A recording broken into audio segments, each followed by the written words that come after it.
Here in Central Oregon, believe it or not, there's an entire community that's off the grid.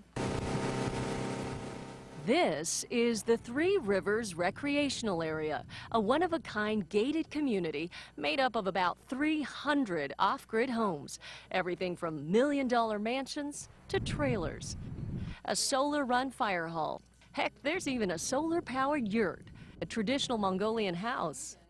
This is bigger than my apartment in D.C. Oh, boy. And it's, I would say, maybe a little nicer. So, Dolores, do you ever just look around here and just go, oh my gosh, my husband and I started this whole thing? Yeah, sometimes, yeah, I do. Sometimes I'm proud, and sometimes I think, oh, what a monster. Dolores Stills and her late husband, Doug, pioneered this community.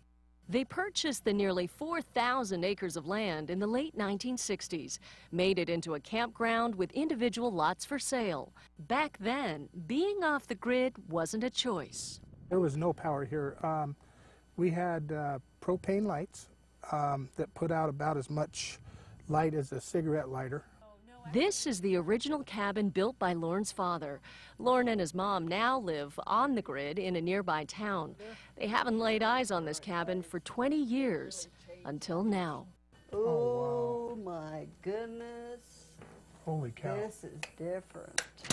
It was here Lorne's father tinkered with 12-volt lights and experimented with wind power. By the late 1970s, this off-grid community was flourishing.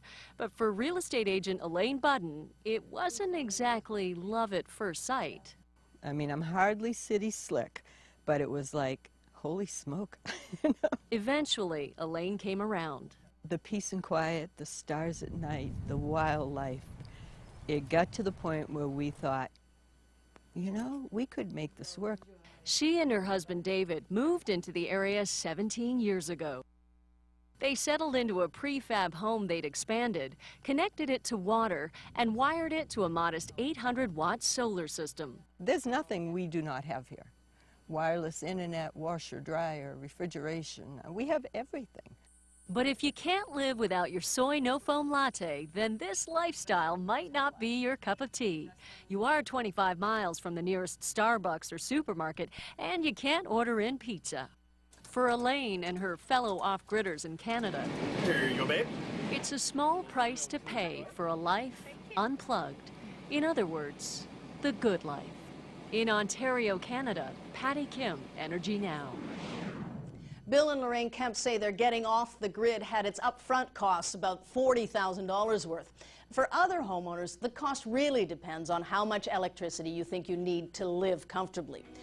If you'd like to say goodbye to your utility company and start generating your own power, go to our website, energynow.com, where you can learn more about living off the grid. You can also read our blogs, watch all our episodes, and catch online extras. And you can reach out to us on YouTube, Facebook, or Twitter. Search for us at Energy Now News. That's it for this week's Energy Now. I'm Thalia Shuras. See you next week.